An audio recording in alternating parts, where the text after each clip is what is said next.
Hey guys, it's Jen. Welcome to Joyful Living and welcome to another Run Day Monday, where we're going to be talking all about training plans as I prepare to start a training plan for the marathon weekend 10K at Walt Disney World, and I am so glad that you're here.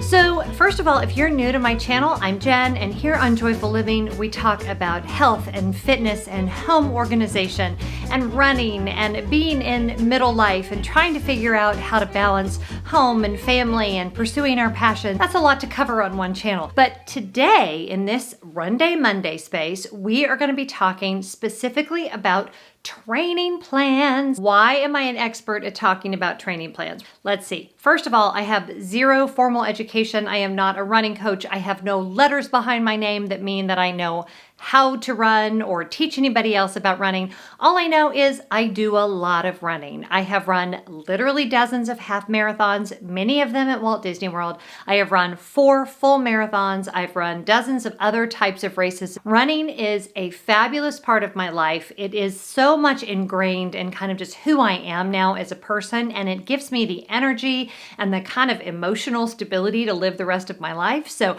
I'm a big proponent of running, and I've just been doing it for over a decade. So I do feel a little well equipped to come to you today and talk about training plans. Now, because I have run so many races, I don't follow as strict of a training plan as I did in the beginning, but I still always have one. I think training plans are super important, if for no other reason than I can have on my calendar what I'm running, when I'm running it, and I don't have to think. So in my life, the less I have to think about, the better. I'm running a business. I have a million other things going on.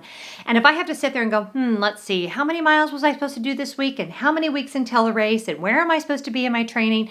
Nerds to all of that. I needed in writing in my little Erin Condren planner exactly how many miles each day. And it just makes me feel like I can think in a straight line. And if I don't know anything else that's going to go on a particular day, I can turn to that day in my calendar and know that I am going for a run and see exactly what kind of run it's supposed to be. I use and have used for years the Jeff Galloway training plans. Jeff is a proponent of the run walk method, which is what I do for any runs that are over about 3 miles. For me right now, I will run for 1 minute and 30 seconds and walk for 30 seconds. And this enables me to go the distance. Let's quote Hercules. I won't sing. But it does enable me to run injury-free, knock on wood, and to really cover the distance without too much wear and tear on my body. And honestly, it's just a lot more fun. I never have, even in half marathons, that kind of tortured feeling or hitting the wall or any of that. I'm just sort of happily able to go along, do my run walking. If I need to do more walking every once in a while, I go ahead and do it. Y'all, I'm almost 50 years old. I'm not out to break any speed records. I'm just out there to have a good time and to continue to keep my body fit, my mind in check, and all of that kind of thing. So the Galloway plan is great if you're super busy because he basically only has you running 3 days a week. And he's not the only one who does this. You'll find some other training programs that are only 3 days a week. Most are more like 4 days a week. I've done one that was 5 days a week, but I find that the 3-day-a-week training plans really help me to finish the training plan with the least amount of down days from just being overly sore and things like that. So bottom line, he has us running 2 days a week for 30 to 45 minutes, depending on what plan you're doing. And then you do a long run on the weekends, and that's basically it. If you are training for your very first race, you're not going to worry about speed or anything on those shorter runs during the week. And you're especially not going to worry about speed no matter where you are in your training for your long run. I just retweeted something by Hal Higdon. He was telling somebody, giving them some advice. Hal Higdon is a very well-known running coach. He said, you really can't run your long runs slow enough.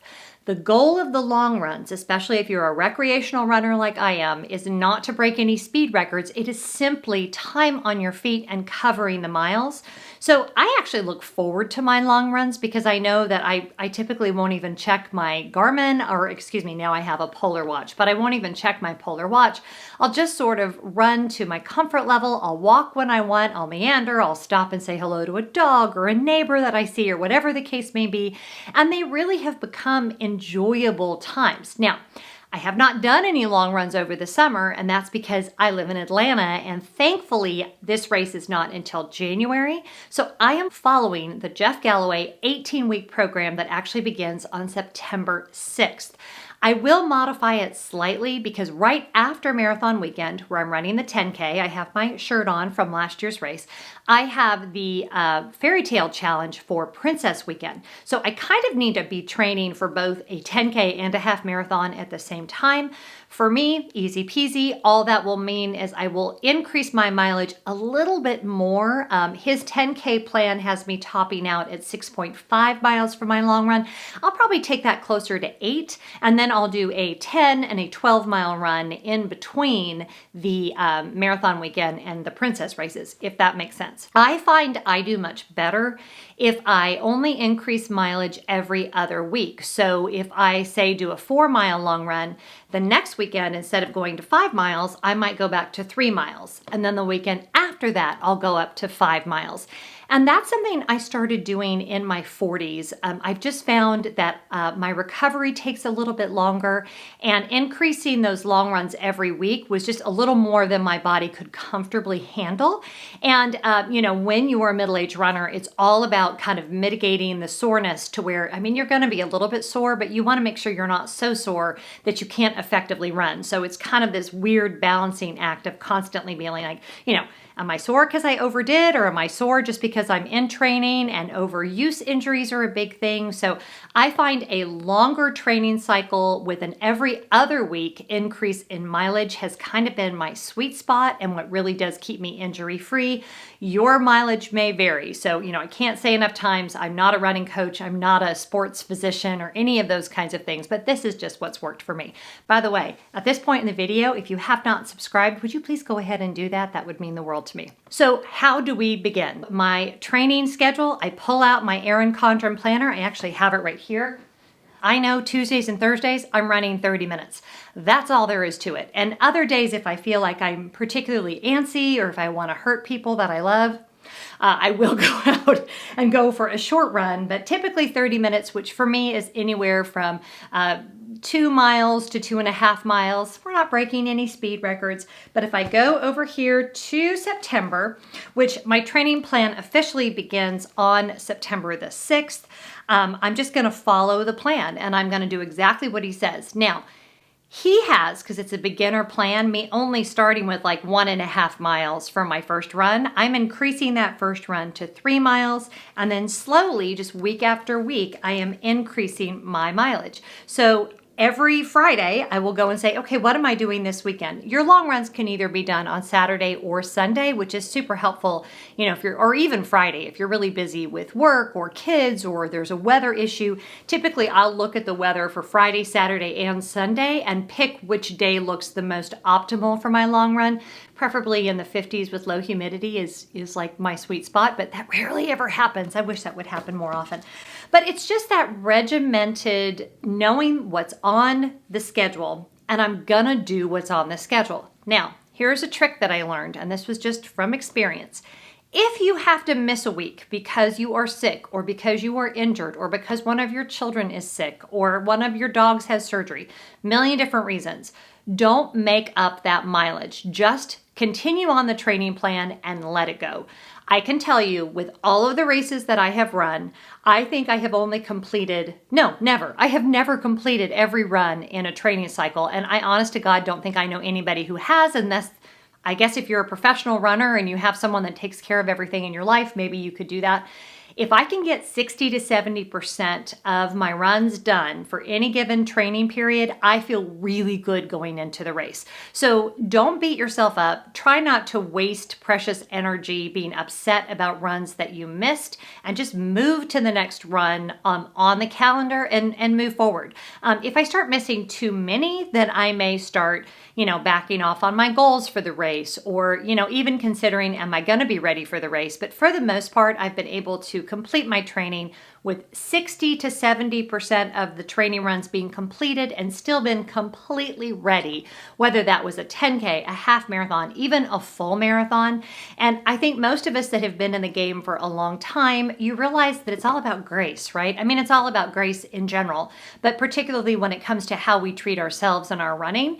If you cannot give yourself a break every once in a while, I think you're gonna quit running. You're just not gonna be able to keep up the pace. You're not gonna be able to meet your own expectations, and that will lead to discouragement, and eventually that will probably lead to not running anymore and potentially injury. So be good to yourself, be gracious with yourself, and kind of, it's always okay to slow down so that you really feel ready and healthy and fit to walk into that race. So here's what next week's Run Day Monday is going to look like. I want your questions. I'll just be really honest with you guys. These running videos are always my least watched videos on YouTube, but I only think that's because there's so few of us that do this. So you guys are in an elite group if you are watching this video, and I have a feeling that you have training questions, you have equipment questions, lots of different things you'd like to ask me. Will you please put those in the comments below? Next Monday's Run Day Monday, I will be doing a Q&A. So make them good questions, and I will get to as many of those as I possibly can.